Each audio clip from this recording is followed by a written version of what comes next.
கண்ணியமிக்க சகோதர சகோதரிகளே, அல்லாஹ்வின் நல்லடியார்களே, அஸ்ஸலாமு அலைக்கும் வரஹ்மத்துல்லாஹி வபரகாத்துஹு. அல்ஹம்துலில்லாஹ். அல்லாஹும்ம ஸல்லி அலா முஹம்மதின் வ அலா ஆலி முஹம்மதின் வபாரிக் வஸல்லிம். அல்லாஹ்வின் நல்லடியார்களே, இது உங்களுடைய இஸ்லாமிய பாதை சேனல்.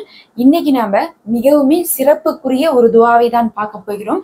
அதுலயும் இந்த துவால இருக்கக்கூடிய ஒரு சிறப்பு என்னன்னு பார்த்தா, அல்லாஹுடைய மிகவும் சிறப்புக்குரிய 2 இஸ்முகள் இந்த துவால அடங்கியிருக்கு. இதற்கு பல விதமான சிறப்புகளை ஆலிம்கள் சொல்றாங்க. அந்த 2 இஸ்முகள் பார்த்தா மிகவுமே பலன்களை ஒரு மனிதனுக்கு கொடுக்கக்கூடிய இஸ்முகளாக இருக்கு. நிறைய அறிவிப்புகளையும் நமக்கு வந்திருக்குது. அப்படி ஒரு இஸ்முகள் குர்ஆன்லயும் பல இடத்துல சேர்ந்து வந்திருக்கு. அப்ப யோசிச்சுக்கோங்க, இந்த துவா எந்த அளவுக்கு ஸ்பெஷலா இருக்கக்கூடிய துவான்னு சொல்லி. அது மட்டும் இல்ல, நாம போடக்கூடிய எல்லா துவாவும் எப்படி இருக்குன்னு பாத்தீங்கன்னா சஹீஹான அறிவிப்புல தான் இருக்கும். நபி ஸல்லல்லாஹு அலைஹி வஸல்லம் அவர்கள் நமக்கு வழிகாட்டிய துவாக்களை தான் நம்ம எடுத்து ஓதிட்டு இருக்கோம். அப்படி ஒரு துவா தான் இந்த துவாவும். அதுலயும் இந்த துவாவை நம்ம ஓதுறதுனால அல்லாஹுடைய பாதுகாப்பின் கீழே நம்ம வரோம், அல்லாஹுடைய கண்காணிப்பு கீழே நம்ம வரோம். அதனால என்ன ஆகுதுன்னா, அந்த பாதுகாப்பும் கண்காணிப்பும் காரணமாக நம்மளுடைய எல்லா விஷயத்தையும் காரியத்தையும் அல்லாஹுவே பொறுப்பேற்றுக் கொள்கிறான். அல்லாஹுவே அதை வழி நடத்தி செல்கிறான். அதாவது நம்மளுடைய வாழ்க்கையில எந்த ஒரு சோதனையும் துன்பமும் கஷ்டமும் இல்லாம நம்மளுடைய தேவைகளை அல்லாஹ் நிறைவேற்றி கொடுக்குறான். நமக்கு பாத்தீங்கன்னா நிறைய தேவைகள் இருக்கு. பொதுவா தேவைன்னு சொல்லிட்டா நமக்கு இதெல்லாம் வேணும் அப்படின்னு சொல்றதும் தேவைகள் தான். இந்த பிரச்சனை எல்லாம் வேண்டான்னு சொல்றதும் நமக்கான தேவைகளா இருக்கு. தேவையான விஷயங்களும் நமக்கு கிடைக்கணும், நம்மள்ட்ட இருக்கக்கூடிய கஷ்டங்களும் போகணும்னு சொல்லிட்டு தான் தினமும் நம்ம பல்வேறு துவாக்களை செய்துட்டு வரோம். ஆனா நமக்கு நிறைய பிரச்சனைகள் இருந்து கொண்டே இருக்குது. இந்த பிரச்சனைக்கெல்லாம் பாத்தீங்கன்னா இந்த துவாவை நீங்க ஓதுறதுனாலே தேவையும் நிறைவேறும், கஷ்டங்களும் உங்களை விட்டு விலகும். அந்த துவாவை பாக்குறதுக்கு முன்னாடி இன்னும் சப்ஸ்கிரைப் பண்ணாம பார்த்துட்டு இருக்கவங்க மறக்காம சப்ஸ்கிரைப் பண்ணி இந்த வீடியோக்கு ஒரு லைக் கொடுங்க. இதன் காரணமாக கூட இந்த நன்மையான விஷயம் மற்றவங்களுக்கு காமிச்சு அவங்களும் அதை செய்து பயன்பெற்றுக் கொள்ளட்டும், அந்த நன்மை உங்களுக்கு வரட்டும். நிறைய பேர் கமெண்ட்ல துவா செய்ய சொல்லிட்டு இருக்கீங்க. நான் தினமும் படித்து நீங்க எப்படியெல்லாம் கேட்குறீங்களோ அப்படியெல்லாம் அல்லாஹ்விடத்துல உங்களுக்காக கேட்டு வருகிறேன். அல்லாஹ் உங்களுக்கு சிறந்ததிலும் சிறந்ததை இம்மையிலும் மறுமையிலும் தருவான். உங்களுடைய துவால நீங்க என்னையும் சேர்த்துக் கொள்ளுங்க. இப்ப நம்ம அதை பார்க்கலாம். முதல்ல ஒரு விஷயம் புரிஞ்சுக்கோங்க, நமக்கு அடுத்தடுத்து பிரச்சனைகளும் சோதனைகளும் வந்துகிட்டே இருக்கு, தேவைகள் ஓயாம இருந்துகிட்டே இருக்கு. முதல்ல இதற்கெல்லாம் நபி ஸல்லல்லாஹு அலைஹி வஸல்லம் அவர்கள் நமக்கு அறிவிப்புகள் எல்லாம் என்ன சொல்லியிருக்காங்கன்னு நம்ம தெரிஞ்சுக்கணும். நம்ம ஒரு பிரச்சனை வருது, ஒரு துவா ஓதுறோம், அதுக்கப்புறம் அந்த பிரச்சனை விட்டுறோம். ஆனா எல்லா துவாவும் நம்ம ஓதும் போதே நமக்கு பதில் கிடைக்குதானா? கிடைக்கிறது கிடையாது. சில விஷயங்கள் நமக்கு உடனே கிடைக்கும், சிலது ரொம்ப தாமதமா கிடைக்கும். நாம் என்ன பண்ணிடுறோம், பொறுமை இல்லாம சில நேரத்துல அதை கைவிட்டுறோம். அப்படி இருக்கிறதுனாலதான் நமக்கு என்ன ஆகுது, விரக்தி ஏற்படுது. நாம புரிஞ்சுக்கணும், நமக்கு ஒரு சோதனை அல்லாஹ் கொடுக்குறான் அப்படின்னா நம்மளுடைய பாவங்களை அல்லாஹ் கழிக்க விரும்புகிறான்னு அர்த்தம். அதே நேரத்துல நம்முடைய பாவத்தின் காரணமா தான் நமக்கு சோதனைகளும் வருகிறது, நோய்களும் வருகிறது. அதனாலதான் நம்ம நோயோட இருக்கக்கூடிய நேரத்திலையும் சோதனையோட இருக்கக்கூடிய நேரத்திலையும் நம்மளுடைய பாவங்களும் மன்னிக்கப்பட்டே வருகிறது. அப்ப நமக்கு முதல்ல ஒரு சோதனை வந்துடும், நம்ம என்ன நினைக்கணும்னா, நம்ம என்ன பாவம் செஞ்சோம், அல்லாஹ் இப்படி ஒரு சோதனையை கொடுத்துருக்கான், நம்ம ஆராய்ச்சி செய்ய வேண்டும். ஏன்னா நமக்கு தெரியும் நம்ம என்ன விஷயம் எல்லாம் செஞ்சுட்டு இருக்கோம்ட்டு. இது ஒரு நல்லடியார்களுடைய ஒரு அடையாளமாக இருக்கு. நான் எந்த தப்பு செய்யல, அல்லாஹ் நீ சும்மா சோதிச்சு பாக்குறான்னு நம்ம விடக்கூடாது. அல்லாஹ் எல்லாரையுமே சோதிச்சு பாக்குறான், நம்ம மறுக்கிறக்கே இல்லை. ஆனா பாவம் செய்யறவங்களுக்கு தான் அதிகமான பிரச்சனைகளும் கவலைகளும் துன்பங்களும் வாழ்க்கையில வருகிறது. காரணம் என்னன்னா, அவங்க அல்லாஹுடைய ரஹ்மத்தை விட்டு தூரமாறாங்க. அல்லாஹ் அவர்களை நேர்வழிப்படுத்துறதுக்காகவே சில சோதனைகளை கொடுத்து அல்லாஹ் நேர்வழிப்படுத்துகிறான். ஆனா சிலரை பார்த்தீங்கன்னா எவ்வளவு தப்பு பண்ணாலும் அல்லாஹ் சோதனை கூட கொடுக்க மாட்டான், அவர்களை அல்லாஹ்வே கைவிட்டு விடுவான். நீ என்னமோ பண்ணிக்கோ, இந்த உலகத்துல நீ அனுபவிக்கிறத அனுபவிச்சுக்கோ, நான் உங்ககிட்ட நான் மறுமையில பாத்துக்கிறேன்னு சொல்லிட்டு அல்லாஹ் விட்டுருவான். அவர்களை நம்ம ஒருபோதும் முன்மாதிரியாக எடுக்கக்கூடாது. ஒரு முஃமினுக்கு ஒரு சோதனை வரும்போது அவன் தன்னுடைய தவறை திருத்தி கொண்டு அல்லாஹ்விடத்துல நெருங்கணும். அப்படி அவன் நெருங்குறானா அவர்களுடைய நோயும் சோதனையும் அவர்களை விட்டு போய் அதுல சிறந்த நிலைமையை அவர்கள் அடைந்து கொள்வார்கள். அதனால ஒரு சோதனை வந்தா முதல்ல துவாவை தேடுவதை விடவும் நீங்க முதல்ல உங்களுடைய பாவத்தை தேடுங்க. நபி ஸல்லல்லாஹு அலைஹி வஸல்லம் அவர்கள் சொல்றாங்க, யார் ஒருவர் அல்லாஹ்விடத்துல பாவ மன்னிப்பு கேட்கிறாங்களோ தங்களுடைய பாவங்களுக்கு வருந்தி அவர்களுடைய பாவங்களை அல்லாஹ் மன்னித்து அந்த பாவத்துக்கு பகரமாக நன்மையை எழுதி, எப்படி பாவத்துக்கு பகரமாக நன்மையை எழுதி அதுக்கப்புறம் பாத்தீங்கன்னா அவர்களுடைய வாழ்வாதாரத்தை உயர்த்தி அவர்களுடைய கஷ்டத்தை போக்கி அவர்களுக்கு தேவையான ரிசுக்கை அவர்களுக்கு தெரியாத புறத்திலிருந்து காணாத புறத்திலிருந்து அல்லாஹ் கொடுக்குறான்னு சொல்றாங்க. சுபஹானல்லாஹ். நாம பாவம் செஞ்சிருக்கோம், அந்த பாவத்துக்கு அல்லாஹ் இடத்துல நம்ம என்ன கேட்கிறோம், மன்னிப்பு மட்டும் தான் கேட்கிறோம். அந்த மன்னிப்புக்கான அல்லாஹ் என்ன கொடுக்குறான்னு பார்த்தா மன்னிப்பையும் கொடுத்து பாவத்துக்கு நன்மையும் கொடுத்து அதுக்கப்புறம் வாழ்வாதாரத்தையும் கொடுத்து நமக்கு சாப்பாட்டையும் எண்ணியே பார்க்காத வழியில நமக்கு தேவையான அனைத்து ரிசுக்குமே, சாப்பாடு மட்டும் கிடையாது, நமக்கு தேவையான வேலை வாழ்க்கை குடும்பம்னு சொல்லி அனைத்து ரிசுக்குமே அல்லாஹ் கொடுத்து நம்மளுடைய கவலையும் துன்பத்தையும் போக்குகிறான். அப்ப யோசிச்சு பாருங்க, ஒரு பிரச்சனை வருதுன்னா நம்ம என்ன செய்யணும்? முதல்ல தௌபா தான் செய்யணும். அல்லாஹ் இடத்துல இஸ்திக்ஃபார் செய்யுங்க. நபி ஸல்லல்லாஹு அலைஹி வஸல்லம் அவர்கள் ஒரு நாளைக்கு 70 முறை செஞ்சிருக்காங்க, ஒரு நாளைக்கு 100 முறை செஞ்சிருக்காங்கன்னு சொல்லிட்டு அறிவிப்புல சஹீஹானதாக நம்ம பார்க்க முடியுது. நபி அவர்கள் எந்த ஒரு பாவமும் செய்யாதவர்கள், முன்பின் பாவங்கள் மன்னிக்கப்பட்டவர்கள், அவர்கள்லாம் சொர்க்கவாசிகள்னு சொல்லி நற்செய்தி கூறப்பட்டவர்கள். அவர்களே இத்தனை முறை ஒரு நாளைக்கு செஞ்சிருக்காங்கன்னா அப்ப நாம எத்தனை முறை செய்யணும் நீங்க தெரிஞ்சுக்கோங்க. இன்னும் இந்த இஸ்திக்ஃபார் அப்படிங்கிறது நபி ஸல்லல்லாஹு அலைஹி வஸல்லம் அவர்களுடைய சுன்னத்தாக இருக்கு. நம்ம ஒவ்வொன்றும் சொல்லுவோம்ல, நபி அவர்கள் இந்த விஷயத்தை இப்படி செஞ்சாங்க அப்படின்னு அவ செய்யறது நமக்கான சுன்னத்துமும்ல, அந்த மாதிரி பாவ மன்னிப்பு கேட்பதும் நபியின் சுன்னத்தாக இருக்கிறது.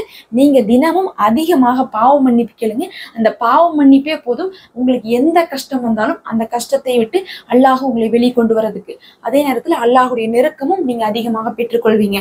இன்னும் இதனுடைய சிறப்பை அறிவதற்காக அல்லாஹ் குர்ஆனிலே சொல்கிறான், வரம்பு மீறி பாவம் செய்த அடியாரை என்னுடைய மன்னிப்பின் மீது நீங்க நம்பிக்கை இழந்து விடாதீங்க அப்படிங்கிறாங்க. அப்படின்னா அல்லாஹ் பாவம் செய்தவர்களே சொல்லல, வரம்பு மீறி பாவம் செய்தவர்களே அல்லாஹ் சொல்றான். அதாவது எல்லை கடந்து பாவம் செஞ்சிட்டீங்க, இதுக்கு மேல ஒண்ணுமே இல்லை, என்னை அல்லாஹ் மன்னிக்கவே மாட்டான் அப்படின்னு உங்களுக்கு தோணுதா? அவர்களுக்கு தான் அல்லாஹ் சொல்றான், வரம்பு மீறி பாவம் செய்தவர்களே என்னுடைய மன்னிப்பின் மீது நீங்க நம்பிக்கை இழந்து விடாதீங்க, நான் உங்களை மன்னிக்கிறேன்னு அல்லாஹ் சொல்றான். அப்படி இருக்கும்போது நாம செய்யக்கூடிய பாவத்தெல்லாம் அல்லாஹ் மன்னிக்காமல் இருப்பானா? அதனால நீங்க அல்லாஹ் இடத்துல அதிகமா மன்னிப்பு கேளுங்க. அதுலயும் ஒரு அறிவிப்பு பாருங்க, ரொம்பவே மன்னிப்பை ஊக்கப்படுத்தக்கூடிய ஒரு அறிவிப்பு. நபி ஸல்லல்லாஹு அலைஹி வஸல்லம் அவர்கள் சொல்றாங்க, நாம ஒரு பாலைவனத்துல இருக்கிறோம்னு வச்சுக்கோங்க. பாலைவனத்துல நம்மளுடைய வாகனம், நம்மளுடைய உணவு, நம்மளுடைய நீருன்னு சொல்லிட்டு எல்லாமே அந்த வாகனத்துல இருக்கு. அந்த வாகனம் தொலைந்து போச்சு. இப்ப அந்த வாகனம் தொலைஞ்சணும், நம்ம எப்படி துவா செய்வோம்? அல்லாஹ் இடத்துல நம்ம யா அல்லாஹ் என்னோடது எல்லாம் தொலைஞ்சு போச்சு, அடுத்த நொடி நான் என்ன பண்ணுவேன்னு தெரியலையே, இப்படி மாட்டிட்டேனே, எனக்கு சாப்பாடும் இல்லை, தண்ணியும் இல்லை, வாகனமும் இல்லை, நான் இங்கிருந்து நகரவே முடியாத அளவுக்கு இப்படி ஒரு சிரமத்துல மாட்டிட்டேனே, நீ உதவி செய்ய நம்ம துவா செய்வோம். அப்படி நம்ம துவா செஞ்சுட்டு பாக்குறோம், பார்த்தா அல்லாஹ் நமக்கு கொடுத்துறாங்க. அந்த வாகனமும் வந்துருது, அங்க பொருள் எல்லாம் நம்ம வச்சிருக்கிறது எல்லாமே இருக்கு. இப்ப இதை பார்த்துன்னு ஒரு அடியான் சந்தோஷத்துல துள்ளி குதிக்கிறான். ஏன்னா அவனுக்கு கிடைச்சிருச்சு, அவன் கேட்டதெல்லாம். துள்ளி குதிச்சவன் என்ன சொல்றான்னா, நீயே எனது அடிமை, நானே உனது ரட்சகன்னு சொல்லிடுறான். நீயே எனது அடிமை, நானே உனது ரட்சகன்னு சொல்லிடுறான். அதாவது மாத்தி சொல்லிடுறான். அவன் உணர்ச்சிவசப்பட்டு என்ன சொல்றான்னா, அல்லாஹுவை அடிமைண்டும் தன்னை ரட்சகன்னு சொல்லிடுறான். அந்த மாதிரி சந்தோஷத்துல எப்படி அவனுடைய வார்த்தையெல்லாம் மாறுதோ அந்த அளவுக்கு அல்லாஹு ஒரு அடியான் தன்னிடத்துல பாவத்தை உணர்ந்து மன்னிப்பு கேட்க வந்துட்டான், அவ்வளோ அல்லாஹ் சந்தோஷப்படுகிறான்னு அறிவிப்புல சொல்றாங்க. சுபஹானல்லாஹ். இது அந்த மனிதன் மேல குற்றத்தை சொல்வதற்காக சொல்லல, அந்த அளவுக்கு தலைக்கால் புரியாத அளவுக்கு ஒரு மனிதன் சந்தோஷப்படக்கூடிய தருணம் போலதான் அல்லாஹ் ஒரு மனிதன் பாவ மன்னிப்பு கேட்கும் போது படுகிறான்னு சொல்றாங்க. சுபஹானல்லாஹ். இதுதான் நீங்க பற்றி பிடித்து கொள்ள வேண்டிய ஒரு விஷயம்.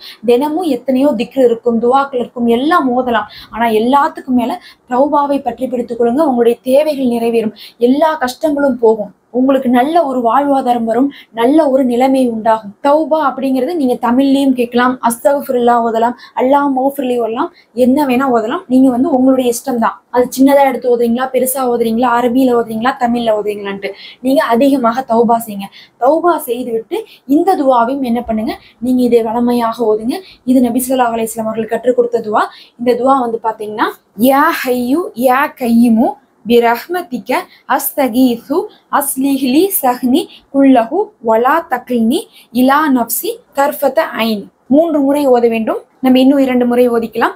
யா ஹய்யு யா கையிமு பிரஹ்மதிக அஸ்தகீசு அஸ்லிஹ்லி சஹ்னி குல்லஹு வலா தக்ல்னி இலா நஃப்சி தர்ஃபதன் ஐன். யா ஹய்யு யா கையுமு பிரஹ்மதிக அஸ்தகீசு அஸ்லிஹ்லி சஹ்னி குல்லஹு வலா தக்ல்னி இலா நஃப்சி தர்ஃபதன் ஐன். இதனுடைய அர்த்தம் என்னன்னு பாருங்க. முதல்ல வரக்கூடிய யா ஹய்யு யா கையும் அப்படிங்கக்கூடிய வார்த்தைகள் இருக்கு பாருங்க.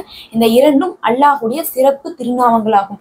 யா ஹய்யுனா உயிர் உள்ளவன் அர்த்தம், யா கையும்னா நிலையானவன் அர்த்தம். இது ரெண்டும் பாத்தீங்கன்னா ஒரே விஷயத்தை குறிக்கக்கூடியதாக இருக்கும். அல்லாஹ் எப்படிப்பட்டவன்னா உயிருள்ளவன், நிலையானவன். அதாவது நம்ம உயிருள்ள அனைத்துமே மனிதர்களாகட்டும், செடி ஆகட்டும், எல்லாமே என்ன ஆகுது, உயிரினங்கள்லாம் இறந்து போகுது. உயிர் இருக்கு, ஆனா ஒரு குறிப்பிட்ட காலத்துக்கு அப்புறம் இறந்து போகுது.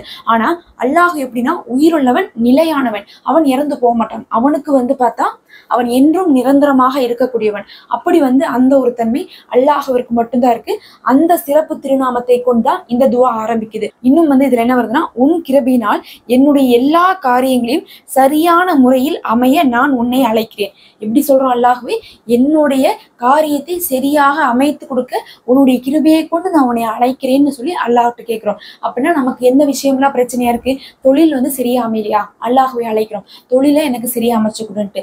இல்ல, குழந்தை விஷயம் தடுங்கலாயிட்டு இருக்கா, அதை அல்லாஹ்விடத்துல அழைக்கிறோம். திருமண விஷயமா அல்லாஹ்வை அழைக்கிறோம். அந்த மாதிரி நம்மளுடைய காரியத்துல எதெல்லாம் சரியா இல்லையோ, எதெல்லாம் குடும்பத்துல பிரச்சனை வருது, எனக்கு இதெல்லாம் நோவா இருக்குது, குறையா இருக்குன்னு எதெல்லாம் குறையோ அந்த அத்தனை குறையும் சரி பண்றதுக்கு அல்லாஹ்வுடைய கிருபையை கொண்டு அல்லாஹ்வை நம்ம அழைக்கிறோம். அதுக்கப்புறம், என் ஆத்மாவின் பொறுப்பை என்னிடம் கொடுத்து விடாதே, அது கண் சிமிட்டும் நொடியாக இருந்தாலும் சரின்னு சொல்றோம். அப்படின்னு என்னன்னா, அதாவது என்னை என்னுடைய நப்சுடைய பொறுப்புல விட்டுறாதேன்னு அல்லாஹ்விடத்துல கேட்கிறோம். நம்ம நிறைய நேரங்கள்ல நம்ம பாவம் செய்யறதுக்கு நம்ம எப்படி தௌபா செய்ய சொல்றோமோ, நம்ம பாவம் செய்யறதுக்கு காரணமே யாரா இருக்கோம்னா, ஒண்ணு ஷைத்தான், இன்னொன்னு நம்மளுடைய நப்சு. இந்த நப்சு தான் நம்மள என்ன பண்ணுதுன்னா வழி கெடுக்குது, ஹராமான வழிக்கு போக சொல்லுது, நன்மையை விட்டு விலக வைக்குது, நமக்கு சோம்பேறி தன்மையை கொடுக்குது. எல்லா ஹராமான விஷயத்துக்கும் நப்சே காரணம். அதனால என்ன சொல்றேன்னா, என்னுடைய காரியத்தை நீயே பொறுப்பெடுத்துக்கொள்ள, ஆனா என்னுடைய நப்சிட்ட மட்டும் பொறுப்பு கொடுத்துறாத. அந்த நப்ஸ் தான் என்ன பண்ணுது? நம்மளை வழி தவற வைக்குது. அந்த சோதனையை எனக்கு கொடுக்காம என்னுடைய எல்லா காரியத்தையும் நீயே வழி நடத்தி செல்வாயாகன்னு சொல்லிட்டு அல்லாஹ்விடத்துல கேட்கிறோம்.